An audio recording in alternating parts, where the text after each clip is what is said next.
Boa noite, pessoal. Vamos dar início ao nosso estudo. Vamos pedir. Deixa eu só arrumar aqui. Oh, meu Deus, o Instagram tá cheio de novidade hoje. Tá me ensinando aqui a fazer de novo aqui o que. Boa noite, pessoal. A gente vai dar início ao nosso estudo de Evangelho, né? A gente está estudando nesse momento aí dessa infeliz guerra que nós estamos tendo na Europa aí. Nós estamos estudando o sermão profético de Jesus, está no Mateus capítulo 24. Então a gente vai conversar hoje sobre esse tema. Enquanto a gente abre aqui, vamos esperar só mais um minutinho e a gente faz a prece, com os companheiros que vão chegando aí. Sejam todos bem-vindos. A gente está dando continuidade aí, a essa parte do Evangelho que fala pra gente, dos recados espirituais do Cristo, acerca da guerra, desses movimentos de guerra. A pessoa falando que tá sem som, tá dando para escutar, pessoal? Todo mundo tá escutando? Então nós vamos iniciar, vamos fazer a nossa prece aí pra gente começar, pedindo a Jesus aí que possa abençoar o nosso estudo, a nossa família, a nossa casa, Estamos vivendo aí todos nós um momento diferente, na história da humanidade, um momento aí de definições materiais e espirituais. A gente sabe muito bem que é um momento muito complexo, e vamos pedir a ajuda aí da espiritualidade amiga para que a gente consiga não somente levar essa situação, entender o que está acontecendo, como também manter a nossa vibração e a nossa confiança aí no mundo espiritual no mais alto. Vamos fechar os nossos olhos, elevar os nossos pensamentos ao Mestre Jesus, pedindo que neste momento nos ajude, principalmente no âmbito do lar, para que possamos estabelecer em nossas casas vibração de paz, de amor e de luz. Amigos espirituais, tragam para o nosso ambiente familiar as luzes do entendimento e da paz, do respeito, da paciência. Ajude-nos a estarmos equilibrados para que o mundo todo também esteja. Todos nós colaboramos na economia divina e por isso sabemos que estar bem é colaborar para que todos estejam bem também. Abençoa, Senhor, cada lar, cada companheiro aqui presente. Abençoa, Senhor, os ambientes de guerra, de sofrimento, de luta, os escritórios, os palácios de poder, as regiões onde homens e mulheres devem tomar decisões que afetam tantos. Coloque neles a compaixão, a fé, a esperança e o amor acima de tudo. Ajuda-nos, Senhor, e fica conosco, hoje e sempre, que assim seja. Boa noite mais uma vez, pessoal? Então a gente está começando o nosso estudo, Semana passada nós começamos a falar, sobre o capítulo 24, Vamos lembrar. Jesus saindo da cidade de Jerusalém. Nós estamos aqui na última semana da vida de encarnado de Jesus, E Jesus sai com os discípulos, E quando ele sai, os discípulos mostram, a estrutura da cidade ao longe, E mostram a estrutura do templo. E Jesus fala para eles que daquilo ali, não vai ficar pedra sobre pedra, E aí os discípulos perguntando ao mestre quando que vai ser o sinal da volta dele, E a gente sabe que essa volta aí é uma volta, não no sentido material, mas sim no sentido espiritual, o retorno do Cristo nos corações de cada um de nós, o retorno do Cristo nas nossas atitudes, nas nossas ações, o retorno do Cristo quando os conceitos dele descem, do céu da nossa consciência para as ações práticas do nosso dia a dia, onde o Evangelho deixa de ser apenas um comichão aqui na nossa intimidade e se torna mesmo um caminho de renovação, individual. Vamos lembrar que toda transformação do Evangelho é uma transformação pessoal, uma transformação de indivíduo. E na medida que a gente está nessa sensação, nesse movimento de transformação, os fatores espirituais vão se encadeando. Tá? A gente vai continuar aqui. A gente pagou, deixa eu achar aqui, nos falsos profetas, A gente pagou aqui, levantar-se-ão muitos falsos profetas, aqui no versículo 11, seduzirão a muitos. Por causa de se multiplicar a iniquidade, se resfriará a caridade de muitos. Nós falamos disso, Esse momento aí onde muitas pessoas estão congeladas nos seus impulsos do bem, né? Estão tão desanimadas aí, né, com o que veio ao seu redor, né, que acham que fazer o bem, fazer caridade, trabalhar o amor, né, é perda de tempo. Né? Então tem muita gente que está desanimada de viver, está desanimada do bem, da luz, né? Engrossando as fileiras daqueles que estão vibrando dentro dos padrões espirituais de baixo nível. Né? Então nós temos que fazer um contraponto disso aí. Né? É o momento da gente acender a própria luz, de acender a luz e de buscar no outro as manifestações da sua luz. É importante a gente lembrar disso. Né? É interessante que hoje a gente estava, na verdade ontem a gente recebeu uma mensagem dos amigos espirituais que a gente passou para o pessoal, né? Do nosso querido Liel, que fala sobre a questão das mães, né? E como as mães são capazes de ver nos seres mais abjetos, mais desequilibrados, luz. Né? E é um amor como o de mãe que a humanidade precisa nesse momento. Né? Um amor de quem vê, apesar de, né? Ele vê além de, né? Além da treva, além do desequilíbrio, além do ódio, né? Que é o amor que Jesus tem por nós, que é o amor que a espiritualidade tem por nós, é o amor de mãe. Né? Um amor que ressalta sempre o bem, que valoriza sempre a luz, que busca uma gota, né, de sentimento, de afeto e de carinho. Né? Então o mundo precisa mais do que nunca de corações de mãe. Né? Nós precisamos muito desenvolver, né, coração de mãe. Né? E aí nós louvamos aí todas as mães. Né? Pode falar, Betinha. Boa noite a todos. Para vocês imaginarem o coração de uma mãe, o amor de uma mãe, a minha mãe presenciou, ela estava num enterro e ao lado tinha uma mãe velando o corpo de um filho. E ela viu que a mãe estava extremamente serena. E minha mãe já estava chorando até porque não sabia nem quem era. E aí a senhora, quando olhou minha mãe, ela falou assim, ele descansou. Aí minha mãe ficou sem entender, assim, meu filho, infelizmente, era um viciado em drogas. Então eu nunca sabia que dia que ele ia voltar, se ia voltar, de que maneira ia voltar. Então eu passei anos nesse sofrimento e descobri com a morte dele que foi uma forma que ele acabou buscando, né? Drogas e etc e tal, mas o meu coração descansou. Porque agora eu sei aonde todos os dias o meu filho vai estar. Ele vai estar ao lado de Deus, sendo tratado e curado. Porque mesmo ele estando desencarnado, o meu amor não diminui, mas eu sei aonde ele está. Eu achei isso uma lição que me emociona até hoje. E é exatamente isso, é o amor dessa mãe que a gente está precisando agora, mais do que nunca. Com certeza, né? É interessante que aqui o texto do Evangelho, onde a gente vai começar hoje, né? Tá aqui, ó, no versículo 13, tá? Do capítulo 24 do Evangelho de Mateus, olha só. Mas o que perseverar até o fim, este será salvo. Então Jesus falando aí da perseverança, né? Uma coisa que os amigos espirituais eles batem nessa tecla com a gente aí muito, mas muito mesmo, né? Que a nossa geração, que o nosso estado espiritual de momento, né? É o estado espiritual da empolgação, né? Nós estamos aqui, né? No campo físico, nós estamos aqui no planeta Terra aqui, envolvidos pelas vibrações de empolgação, né? Nós fazemos as coisas na empolgação, nós fazemos as coisas, né? Porque a gente quer sempre estar começando, né? As situações e às vezes a gente tem dificuldade com aquilo que é persistir, né? A persistência, a ação de longo prazo, né? O esforço transformador e todas as questões espirituais, né? Tudo que é espiritual demanda tempo.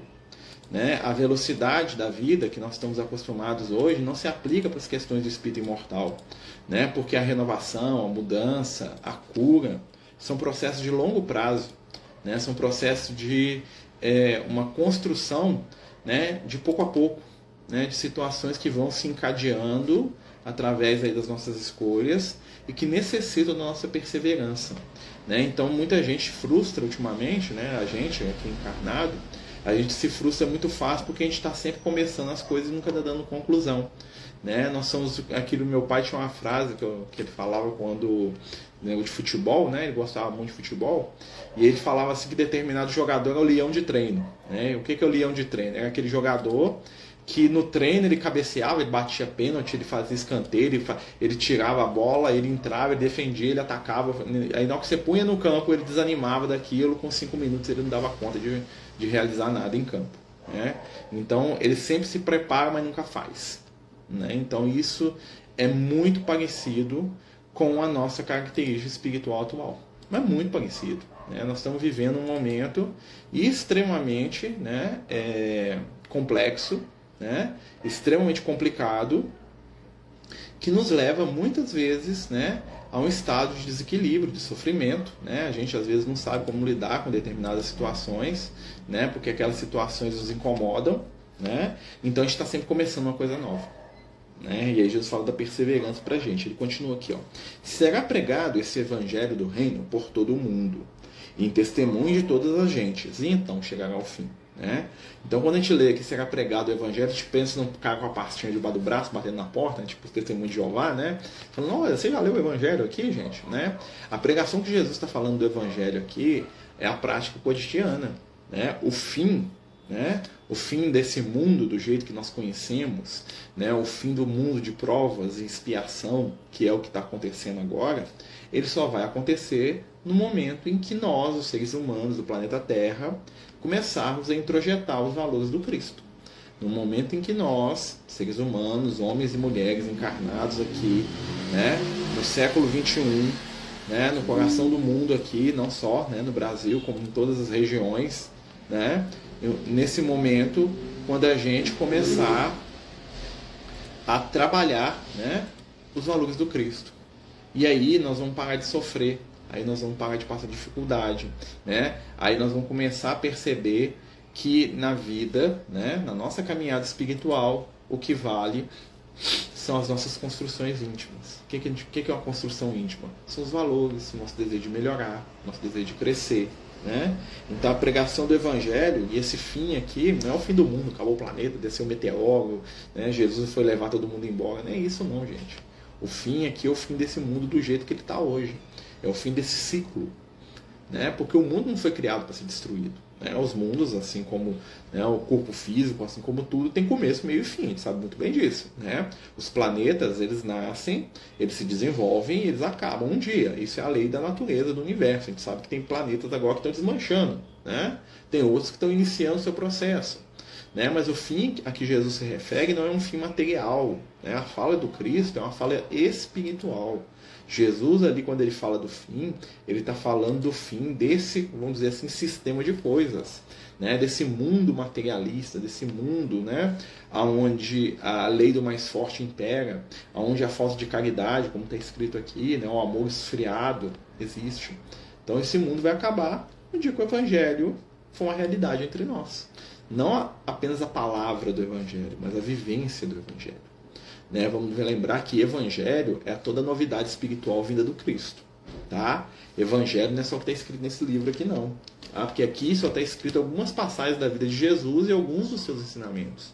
O maior evangelho que foi pregado foi a vivência dos discípulos do Cristo. Né? Tem maior evangelho do que a mudança da Maria de Magdala, que é a transformação do Paulo de Tarso, né? Do que o crescimento espiritual do Pedro, né? Do que o despertar de tantos companheiros ali do Emmanuel, por exemplo, né? Que era o Publio Lentulus, tantos personagens que a gente conhece, as histórias aí que a gente lê nos livros, né? Que modificaram a sua essência, a sua existência, né? Levados ali pelas vibrações de Jesus. Esse é o verdadeiro evangelho, que está escrito nos corações. Né? Até porque Jesus não mandou ninguém escrever nada em papel nenhum. Né? Os discípulos escreveram, ainda bem, né? Que bom que escreveram, porque a gente tem essas referências todas. Né? Mas o maior evangelho não é aquele escrito aqui no papel, não. O maior evangelho é aquele que é escrito com a tinta da vida das pessoas. Né? É isso que muitos companheiros têm dificuldade de compreender. Né? Companheiros até bem intencionados, mas que estão tão escravizados à letra, né? Tão presos ali ao livro, né? Ao que está fora, que não percebem que o verdadeiro evangelho é o evangelho dos corações, é o evangelho da transformação, é o evangelho que fez alguém deixar de ser, né, um avarento, como o Mateus, como o Zaqueu, né? Que deixou de ser desequilibrado, agressivo, violento, como Pedro, como Paulo, né? E começaram a se esforçar para serem pessoas melhores. Esse que é o grande evangelho, né? A frase do evangelho, que é o evangelho vivido, lá no livro Paulo Estevão, né? Tem uma passagem que eu acho fantástica, que é a passagem do Ananias, né? O Ananias, né? Para quem não sabe, o Ananias, que era, né, um sapateiro da cidade de Emaús, né? E o Ananias, o que acontece com ele? Quando ele descobre o Cristo, ele vai encontrar com Jesus crucificado, né? Ele estava entrando na cidade de Jerusalém, estava indo lá para as festas da Páscoa hebraica, né? Que é a Páscoa dos judeus. E quando ele chega, Jesus está sendo crucificado, né? E ele, o Ananias, já velho, cansado da vida, do mundo, de tudo, né? Ele é atraído por aquela multidão lá, não sabe o que é direito, não, que ele vê o pessoal, é a crucificação de Jesus, né? Ele que não era muito afeito a essas questões mais violentas, né? Ele pensou em sair, mas na hora que Jesus olhou para ele olhou para Jesus, o que aconteceu foi o momento chave da vida dele. E aí o Ananias, né? Quando ele volta para a cidade de Jerusalém, né, ele fica extremamente impactado pela imagem de Jesus, pelo olhar do Cristo para ele, como se Jesus estivesse convidando ele ao trabalho, né?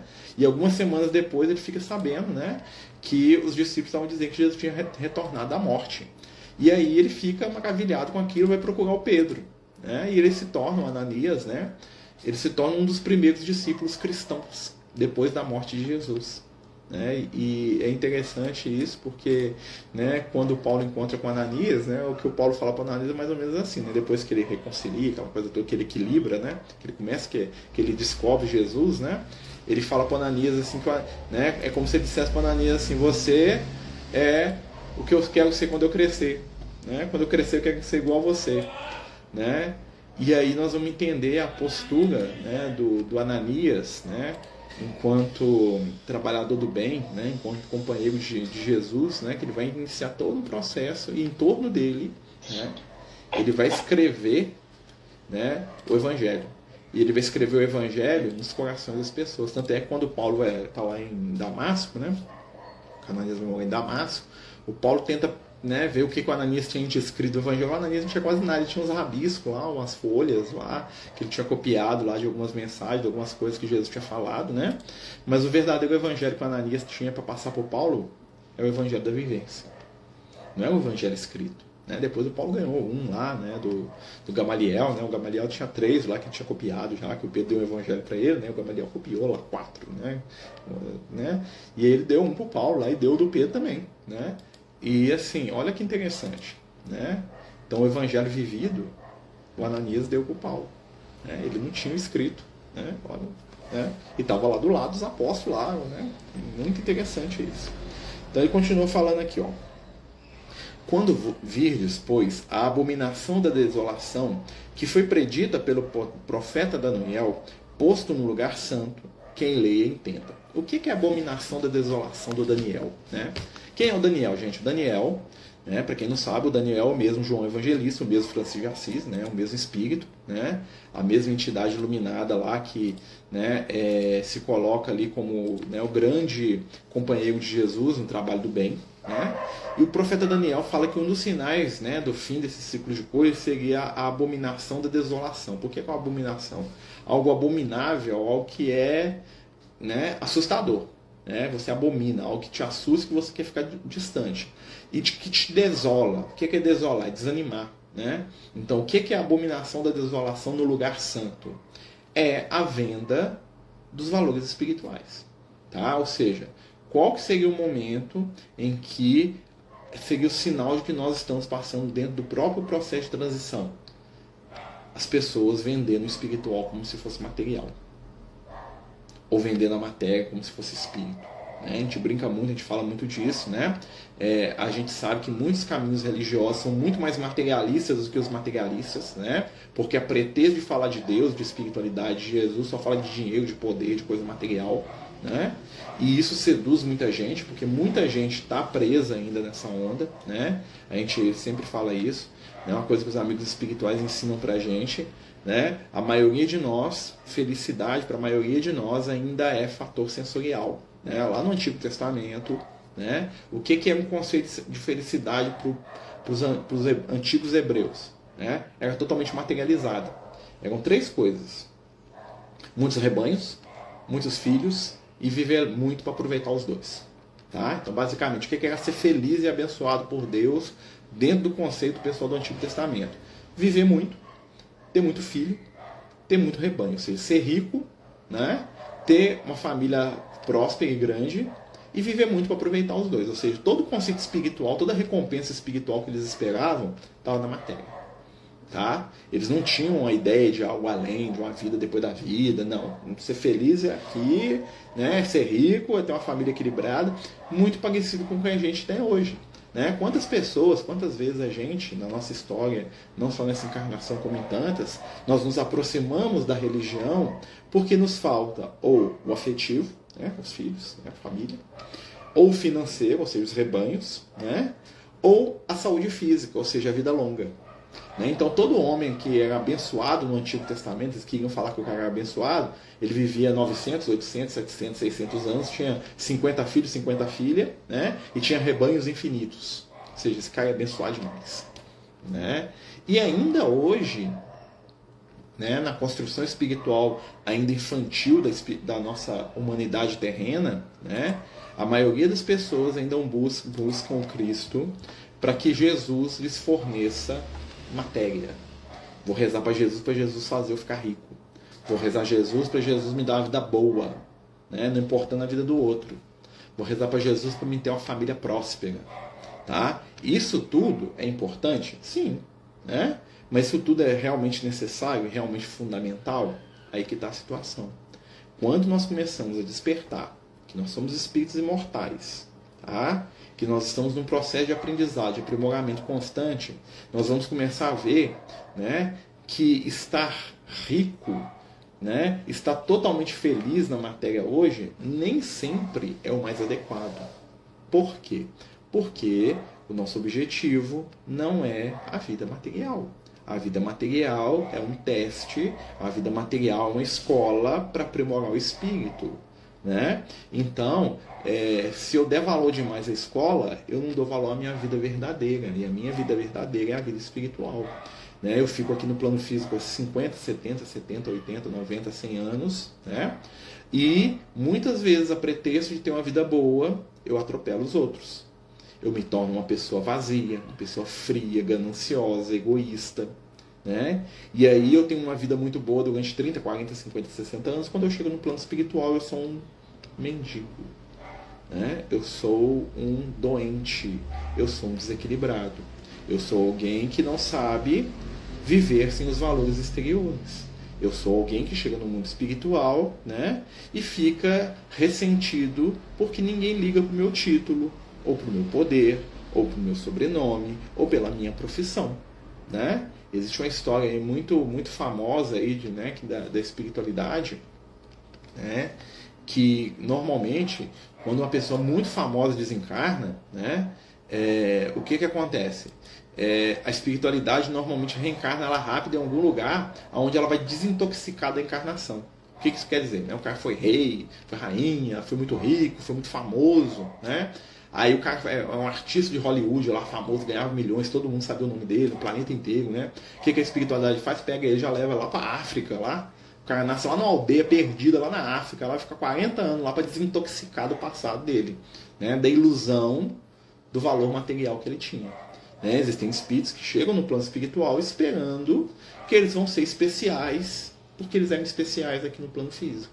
Porque eles eram famosos, porque eles eram ricos, né? E eles têm dificuldades extremas de entrar numa fila, né? Eles têm dificuldades extremas de entender que eles são tão importantes quanto os outros. Por quê? Porque eles passam uma encarnação inteira, né, acostumados a serem o quê? Insensados, bajulados, né? A passar a mão. O defeito dele é a excentricidade, né? O desequilíbrio dele é engraçadinho, né? Então esses espíritos, quando eles chegam no mundo espiritual, né, a maioria deles entra em parafuso. Entra em parafuso mesmo. Por quê? Porque não dá conta de ficar e de ser igual a todo mundo. Né? Então eles precisam passar por uma desintoxicação do mundo espiritual. Fala, para, mata essa personalidade aí. Né? Deixa o rei da Inglaterra lá, o rei da Inglaterra tá lá na tumba dele lá, deixa o faraó, né? Tá lá a múmia, o faraó, de faraó só sobrou a múmia, meu filho. Agora seu negócio é o quê? Você vai ser o jardineiro aqui, ó. Você vai ser o pedreiro feliz aqui, ó. Né? Eu lembro da história do livro, dos livros do André Luiz, né? Que um companheiro ia reencarnar. E aí, em determinado momento, ele era muito famoso, muito poderoso, né? E aí a espiritualidade não encontra ninguém que quer ser pai dele, porque ele é um espírito cruel, né? Difícil de lidar. Então ele não tinha nenhuma fé. Todo mundo que a espiritualidade procurava, você quer ser pai de fulano, né? Tirava do corpo durante o sono. Não quero. E aí até que uma hora eles acharam uma moça que aceitava, porque ela foi beneficiada por ele. Né? Ele fez o bem para ela num dia lá, né? Numa encarnação. E ela falou, não, deixa ele vir como filho. E aí chama o marido dela, que era um homem muito humilde, né? Os dois no plano espiritual, fora do corpo, né? E eles falam, nosso companheiro que vai reencarnar como filho de vocês, né? Aí o marido fala, nossa, mais um, vai ser o sétimo, né? E aí a esposa fala assim, não, nós vamos receber ele, o espírito todo assim, né? Porque eles eram pobres, né? Ele ia ser muito pobre, né? E aí a esposa fala assim, não, ele vai vir e vai ser mais um pedreiro digno, né? Ele vai ser o auxiliar de pedreiro do meu marido, ele vai ajudar o meu marido, vai ser um bom pedreiro. Né? Ou seja, ele vai se reeducar, ele vai sair da onda da fama, do poder, da vaidade. Né? Então, quando Jesus está falando dessa transformação, é uma transformação de conceito que a gente precisa de ter. Né? Então, ele continua aqui. Ó. Então, os que se acham na Judéia fujam para os montes. Olha que interessante. Né? A Judéia é a espiritualidade inicial, né? Porque o judaísmo é a primeira religião de matriz monoteísta que apareceu. Ou seja, quem está na Judéia, quem está na base ali do conhecimento espiritual, né, no momento de renovação como nós estamos passando, busque a montanha. Ou seja, se eleve, saia do lugar comum. Né? Porque está na Judéia é a média de todo mundo está na Judéia. Né? É a religião, né? É a pessoa que, será que Deus existe? Eu vou ali na igreja ali uma vez por semana, vou na casa espírita ali uma vez por mês, né? Não sei muito bem, não quero aprender muita coisa, não quero saber muita coisa, não. Né? Ele está ali, ó, na Judéia, no básico. Tá? E aí Jesus fala assim, ó, quando o pau quebrar, busca a montanha, você que está no básico, ou seja, se espiritualiza, busca aprender conceitos novos, né? Liberta a sua consciência diante das questões da vida, diante das questões do evangelho, diante das questões do que você precisa enquanto ser humano, e vamos crescer. Né? Olha só. Então, os que acham na Judéia fujam para os montes. E o que se acha sobre o terraço, não desça para tomar coisa alguma de sua casa. Né? A gente pensa que vai ser um meteoro caindo, né? O pessoal em cima de casa. Gente, aqui é simbólico. Né? O que está em cima da casa é o que está tentando se elevar. Né? Então Jesus fala assim, não tenta buscar nada da matéria, não. Não é momento, não. Não assusta com as questões materiais, não. Foca. Foca no Espírito Eterno. Foca em ser um ser humano melhor. Em despertar os valores. Né? Então foca. Fica o momento. E infelizmente, né, olha como está a humanidade hoje. Nós estamos aí saindo da pandemia. Nós estamos aí com a guerra, né, acontecendo na Europa, em várias partes do mundo existem outras guerras, a gente sabe muito bem disso, né? E nós aqui encarnados estamos vivendo alienados, né? A nossa preocupação é o prazer de amanhã, né? É a próxima festa, é o próximo momento que eu vou relaxar e esquecer da vida, ou seja, que eu vou fugir dos meus compromissos assumidos, né? É fugir, né? E aí nós vamos começar a perceber, né, que isso é geral. Né? Porque quando você fala de materialidade, quando você fala de poder, de dinheiro, de riqueza, as pessoas fervem. Né? Então eu fico vendo, assim, às vezes eu entro no Instagram, assim, fico olhando, né?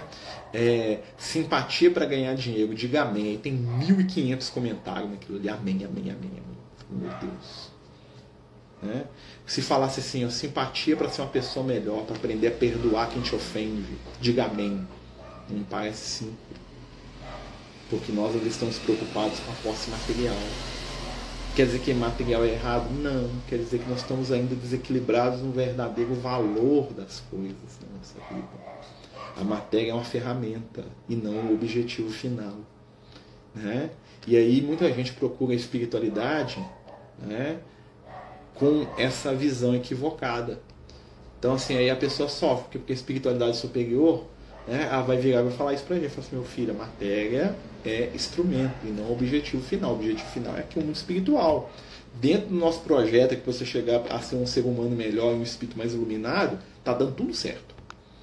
Dentro do seu projeto de encarnado para ficar rico, poderoso, bonito, mandar nos outros, ter dinheiro sobrando, né, ter prazer o tempo todo, vai dar tudo errado. Porque muitas vezes são antagônicos. Né? Então é melhor para a espiritualidade que a gente, né, é a história do Dr. Bezerra de Menezes. Né? Eu lembro há uns anos atrás, não sei se vocês se lembram, ficou muito famoso, né, na mídia e tal, a história de um bisneto do Dr. Bezerra, né, um bisneto, que era pastor evangélico. Né? Esse bisneto, ele virou pastor evangélico, ele é bisneto mesmo do Dr. Bezerra de Menezes, né? Biológico mesmo, e ele viajava o Brasil contando como a doutrina espírita destruiu a vida do avô dele. E ele chegava lá nas igrejas e falava assim, olha, meu avô era um rico, ele era um deputado do Rio de Janeiro, né, antigamente, né, tinha uns, né, parlamentares, né, ele era um deputado estadual lá do Rio de Janeiro, e ele era um homem rico, ele era médico, ele tinha casa, ele tinha isso, ele tinha aquilo, né, e essa coisa de espiritismo acabou com a vida dele. Ele morreu pobre, passando necessidade, com os outros ajudando ele, né? Ele morreu lá no estado de penúria, quase um mendigo. O espiritismo acabou com a vida do meu bisavô. Né? É mentira o que ele falou? Que ele morreu pobre? Não é mentira, não, é verdade. Né? Mas aí vamos ver o outro lado da história. Né? O Dr. Bezerra, ele começa a conhecer o Evangelho, né? Ele já conhecia, ele era apaixonado pelo Evangelho, né? E ele aprende a doutrina espírita, ele começa a estudar a doutrina espírita, ele começa a valorar o ser humano, né? E o que o Dr. Bezerra ia fazendo? Né? Ele era médico, ele atendia as pessoas, então toda pessoa que não tinha condição financeira de pagar a consulta, ele atendia de graça, né? E todos aqueles que não tinham condição, ele pagava até os medicamentos das pessoas, né? Tem a história famosa dele lá, né? Que uma senhora foi lá com o filho, né? O filho estava doente, ele faz uma prescrição médica, né? E a mulher não tinha com o que comprar, ele vai tirar o anel de formatura dele, dá para ela, fala assim, ó, só vai pegar esse anel, vai vender, vai comprar o remédio pro seu filho, né? Aos olhos de alguém que é extremamente materialista, isso é o fim do mundo, ele está perdendo tudo, né? Aos olhos de Jesus, né? E aí, o que acontece? O Dr. Bezerra ele desfez do patrimônio material dele para ajudar quem precisava. Né? E isso, para quem é muito materialista, apesar de ser religioso, né? O bisneto dele é um pastor, né? É uma derrota. Né? Por quê? Porque ser abençoado é ser rico. E ele era rico e ficou pobre, então tem um trem errado nessa história aí. Vocês estão entendendo como é que é o conceito? Né? Aos olhos da gente que é espírito, o Dr. Bezerra desencarnou como herói. No mundo espiritual ele foi recebido com festa. Ele abriu mão da própria vida dele para viver o evangelho. E viveu mesmo. Né? Ele fazia caridade, ele ajudava todo mundo, ele ensinava, ele fazia, ele se doava para o próximo. Tudo aquilo que para o egoísta, né, para o materialista, é loucura. Né? Mesmo que o materialista seja religioso. Mesmo que o materialista seja o bisneto dele, infelizmente o bisneto dele não aprendeu nada. Né? Não deve nem ter conhecido ele, aliás. Né? Porque a gente sabe, né? Então, olha só. Então, quando o bisneto dele vai nas igrejas e conta que o bisavô dele perdeu tudo, ele está errado. Não? Materialmente, ele perdeu tudo. Perdeu. Ele deu tudo que ele tinha para os pobres. Né? Jesus não era assim? Ou Jesus tinha prosperidade financeira? Jesus era rico. Francisco de Assis era assim? Os apóstolos eram ricos? O único que eu sei que era rico é o Mateus. Né? Mesmo assim, o Mateus acabou na miséria, porque ele começou a distribuir o que ele tinha, né? Ele sustentava os outros discípulos, ele ajudava todo mundo em Cafarnaum. Né? Então, o Mateus ele perdeu tudo. O Zaqueu era rico. O que aconteceu com o Zaqueu? Né? Todo mundo que eu lesei, vou devolver em dobro. Em quádruplo. Né? Fala em quádruplo, não é de dobro, não. O dobro. Né? Dou metade do que eu tenho para os pobres. Ah, mas por que ele deu metade? Porque ele sabia que ele tinha a família dele para sustentar. O Dr. Bezerra, ele sustentou a família dele. Quando ele morre sozinho, né, era ele. Quando ele estava passando fome, era ele. Olha, isso é equilíbrio espiritual. Nunca faltou para o filho dele para ele dar para os outros. Tá? Mas na hora que ele se viu na condição de que era ele ou o outro, ele escolheu o outro. E isso pra gente, nesse século XXI de vaidade, nesse século XXI de ilusão e de aparência, isso é indizível. Né? E aí você vê lá, você entra no Instagram, igual eu falei, você entra lá, prosperidade material, coloca a moeda debaixo da sua cama, né? Faça lá, prece para o arcanjo da riqueza, que vai vir depositar dinheiro, né? Vai vir trazer dinheiro e riqueza para a sua vida, né? Será? Vamos pensar bem. Será que o objetivo da espiritualidade, dos speed luz, é fazer com que o Marcelo fique rico? Pra quê? Será que essa riqueza vai ser o obstáculo do meu crescimento espiritual? Não? Né? Será que se eu tivesse um monte de dinheiro no bolso, eu estaria aqui fazendo isso tudo agora? Ou será que eu estaria gastando? Né? Será que eu dou conta? Então são coisas para a gente poder refletir. E o mundo que está se mudando e se transformando, gente, é um mundo onde os valores são diferentes. Os verdadeiros valores são os valores que a gente carrega na nossa intimidade. Então, por isso que os materialistas estão cada vez mais frustrados. Porque não conseguem o sucesso imediato, a beleza imediata, o poder imediato. E aí, né, estão sempre vazios. E essa é a maior das tribulações. Né? E infelizmente nós vemos muitos companheiros, inclusive dentro da doutrina espírita, né, que a vida deles é vender. Vender, vender, vender, vender, vender, vender, vender, vender, vender, vender Jesus. Né? Então assim, vamos pensar um pouco nisso. Né? Vamos refletir um pouco nisso. O mundo é outro. Né? Os valores são outros. Por isso nós somos poucos aqui. Ó. Né? Você que está aqui, olha só, nós somos 25 aqui mais 9. Né? 9 comigo aqui, né? 25 mais 9. Né? Então nós somos aqui 34 pessoas nesse momento. Né? Se eu estivesse falando de dinheiro, como é que os espíritos vão dar dinheiro, se eu colocasse lá no Instagram, a gente fala assim, conselhos espirituais para ganhar dinheiro fácil e rápido. Gente, tinha 500 pessoas aqui no estudo. Mas não ia ter o Lucas, né? Porque não ia vir, nem ia ter algum outro espírito aqui, né? Para ajudar. Né? Por quê? Porque se espiritualizar não é o caminho mais fácil. É o melhor caminho.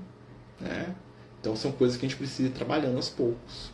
Né? Buscar primeiro o reino de Deus e tudo mais será acrescentado. Ou seja, os espíritos estão cuidando da gente, não precisa se preocupar não. Né? Fazer a nossa parte, tem que trabalhar todo dia. Né? Se não acordar aqui, né, meu despertador aqui não bater aqui, né, 5 e 5 da madrugada para me levantar e trabalhar, o Lucas não vai vir aqui depositar na minha conta aqui meu salário todo mês, não, nem o Liel. Né? Talvez se eu ficar doente, passando necessidade, eles vão tocar o coração de alguém para trazer uma cesta básica aqui para mim. Né? Mas isso é no caso de última necessidade. Né? Então, eu que não vai trabalhar, a Giné que não vai trabalhar para a gente não pagar as contas. Né? O Paulo tinha uma frase que eu amo. Aquele que não trabalha não come. Tá? Então a gente tem que começar, né, fazer a nossa parte. A gente está fazendo a nossa parte, a espiritualidade vai ajudar. Ah, tá difícil? A espiritualidade vai ajudar a superar a dificuldade. Né? Os espíritos, eles não são insensíveis às nossas necessidades, quando são necessidades reais. Né? Os espíritos, quando eles veem alguém passando fome, passando necessidade, passando dificuldade, eles ajudam. Eu já tive prova disso milhares de vezes. Eu conto isso para vocês aqui. Né? Marcelo, como o Mateus desencarnou? O Mateus ele foi morto em Cafarnaum. Né? Apesar que tem um monte de lenda sobre a história dele, na verdade o Mateus ele ficou em Cafarnaum. Né? Ele virou o bispo de Cafarnaum, vamos dizer assim. Né? E pelo que a gente sabe, ele morreu, né, quando estava no início daquelas revoltas romanas, né, do ano 70. Né? Já era bem velhinho, né? Estava bem idoso mesmo. Né? E aí ele morre, ele desencarna naquela época, ali naquela região. Né? O Mateus ele nunca saiu de Cafarnaum. Vamos dizer assim, né? Os discípulos viajavam para o mundo, né? Até porque o Mateus tinha um emprego que mantinha ele lá na cidade, né? Então ele tinha que ficar lá porque ele era um cobrador de impostos daquela cidade. Ele não podia largar os romanos e falar, beleza, vai embora lá, ó, tchau para você. Não rola, né? O romano está interessado na opção religiosa do Mateus. Então o Mateus ele era o cara que ficava naquela região ali de Cafarnaum, né? Que coordenava os cristãos ali naquela área ali. Ele era a referência espiritual ali, né? Tanto é que a Maria de Magdala morava em Cafarnaum, né? A Maria de Magdala morreu em Cafarnaum também, né? Ela ficava lá com os leprosos, né?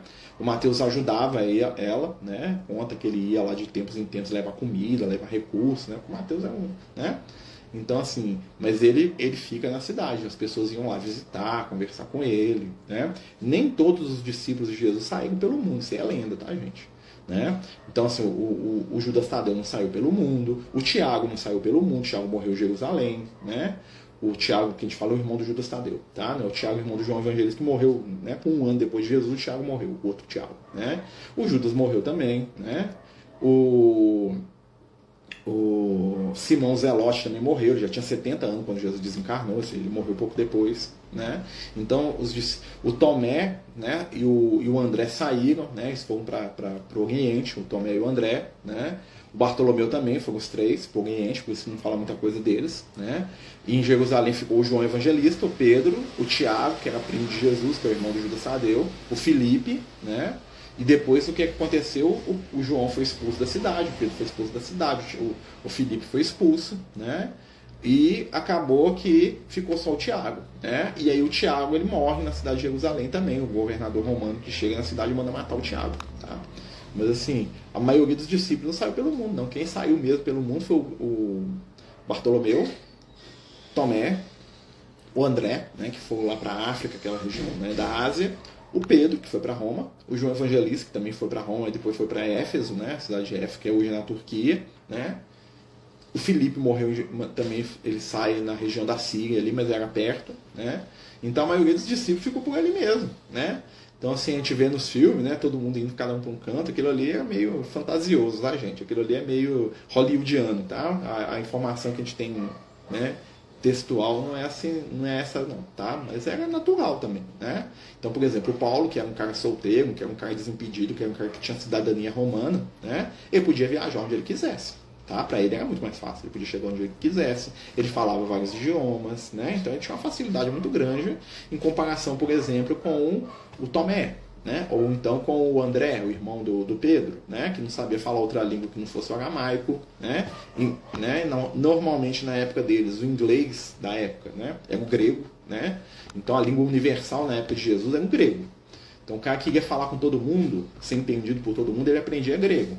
Então raramente os discípulos de Jesus sabiam alguma coisa, talvez uma palavra ou outra, uma expressão ali, igual a gente sabe, né, igual a maioria das pessoas sabe do inglês hoje, né? O Paulo não, ele era fluente em grego, ele era fluente em latim, né? Então ele viajava aqui a região toda, ele falava hebraico, latim, grego, aramaico, então era fácil para ele, né?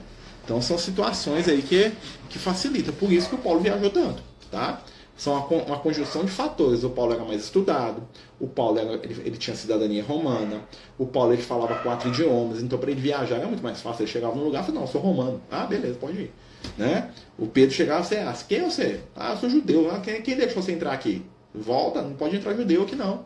Né? Fica aqui esperando que eu vou perguntar pro governador lá numa lista de 1000 lá, um dia que ele tiver com vontade, se você pode entrar. Entendeu? Era assim.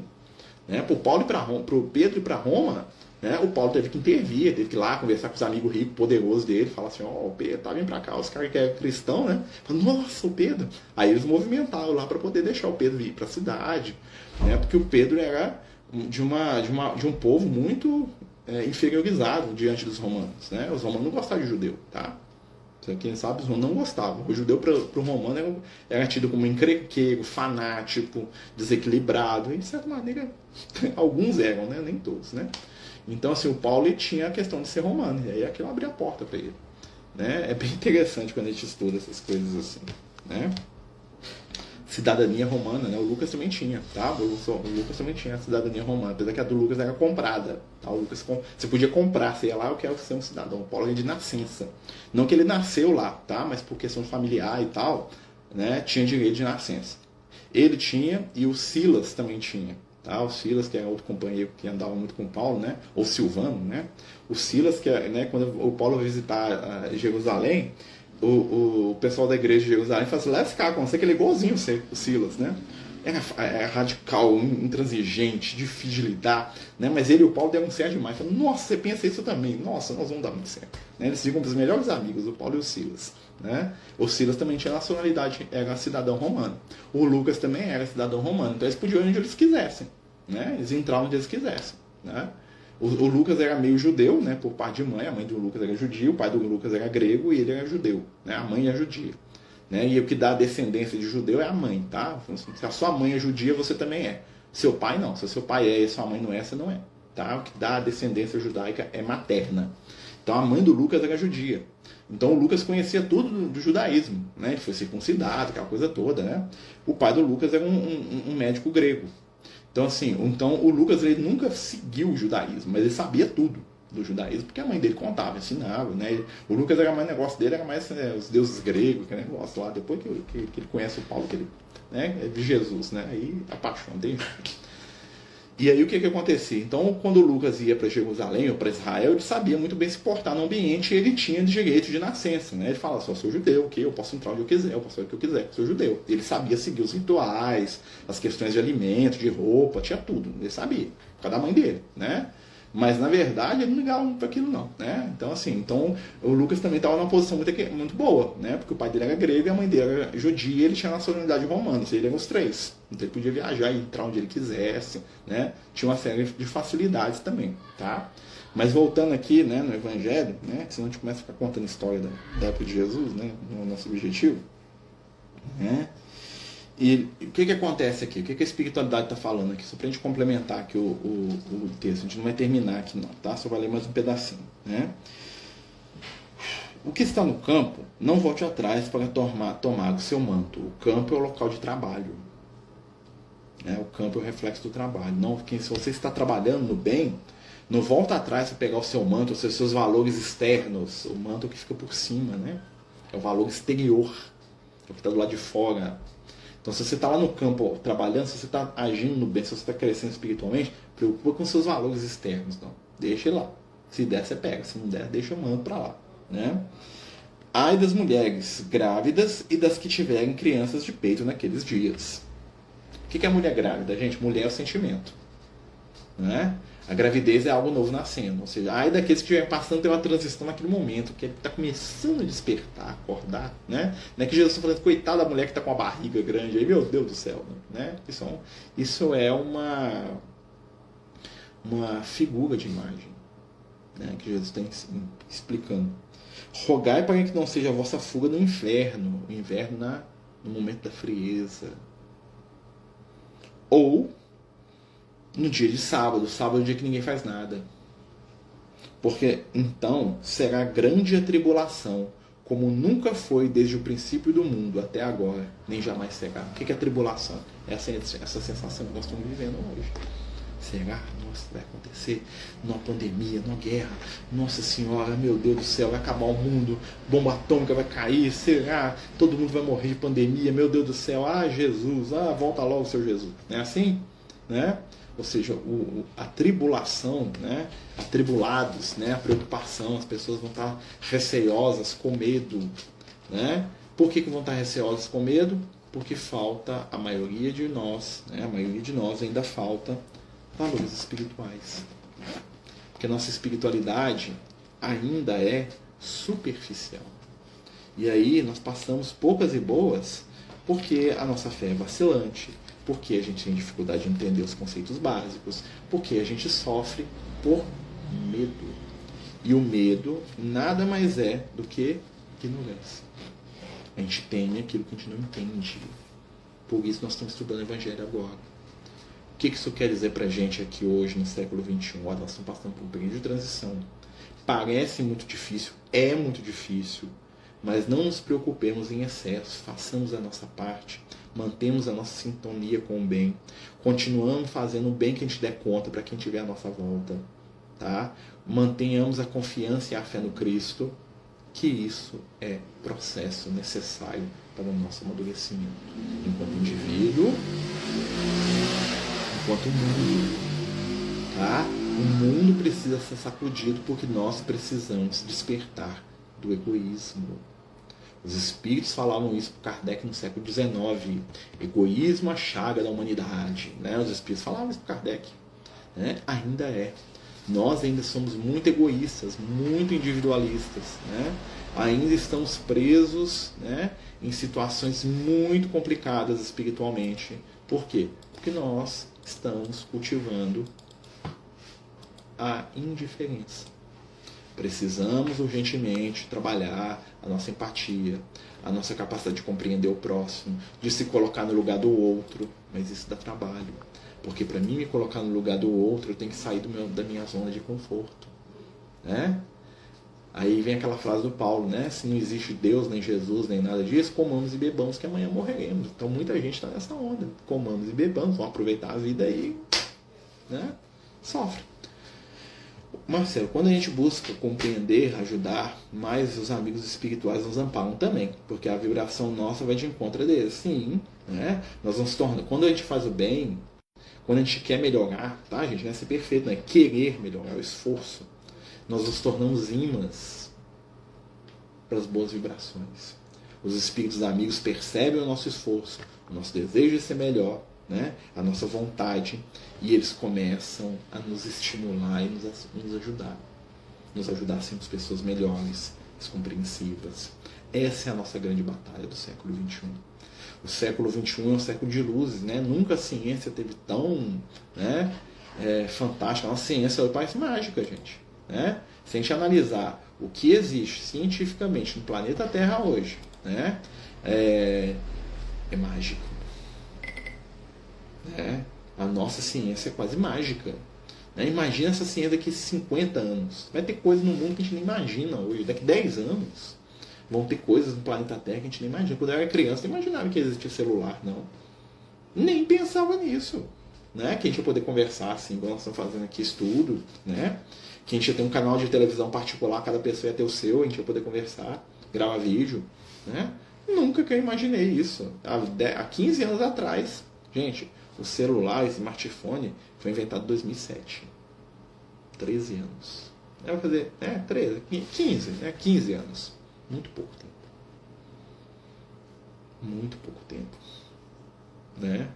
Então eu sou da geração que o Chico era o cara que tinha o telefone do carro. Você olhava assim, nossa, eu ficava pensando como é que o cara tem o telefone do carro? Será que tem né? Como é que conversa? O cara tá andando, não tem fio.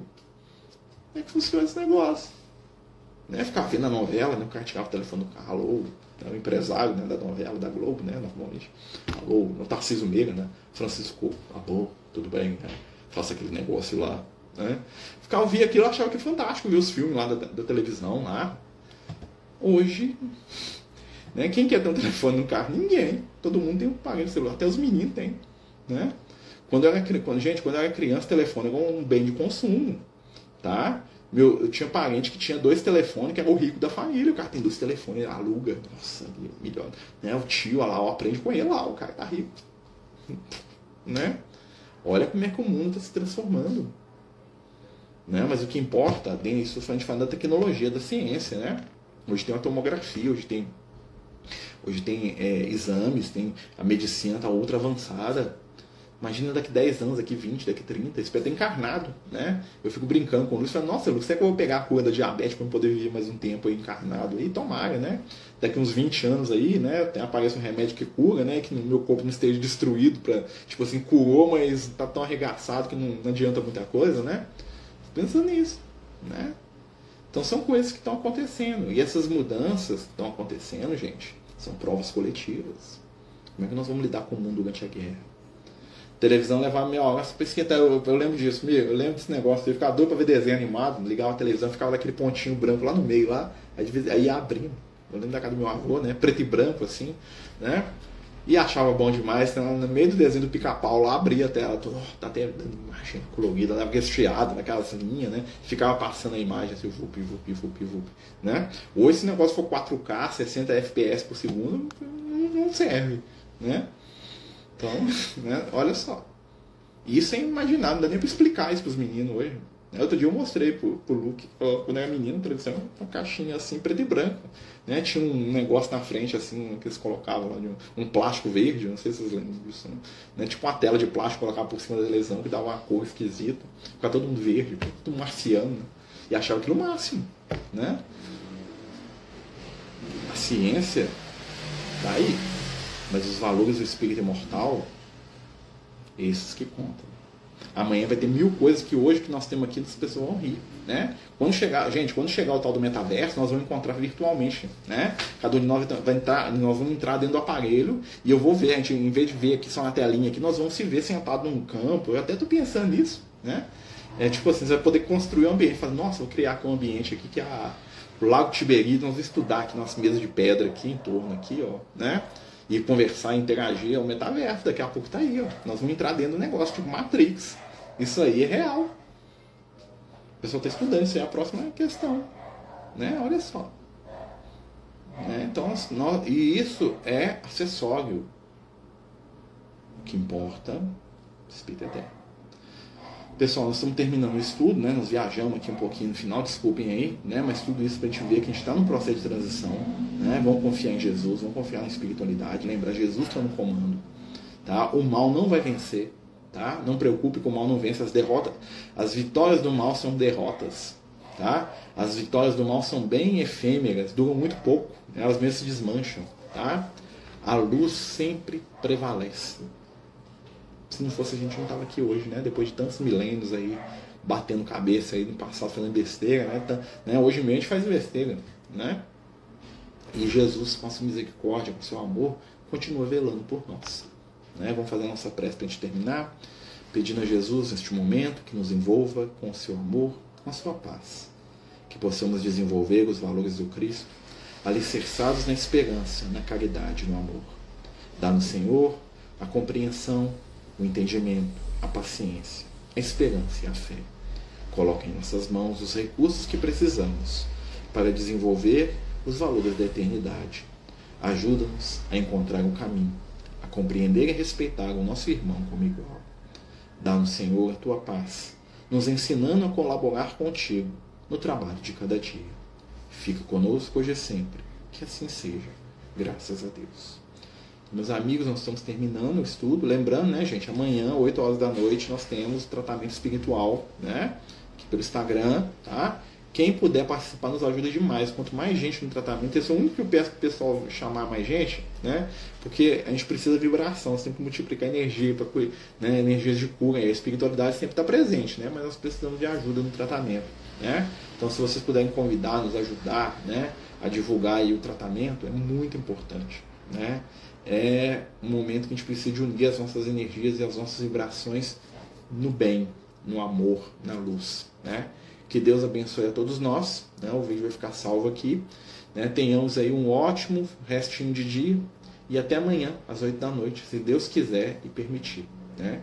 Muita paz, muita luz, né? Sejamos aí instrumentos do Mestre, onde quer que a gente esteja. Muita paz, amigos. Boa noite mais uma vez.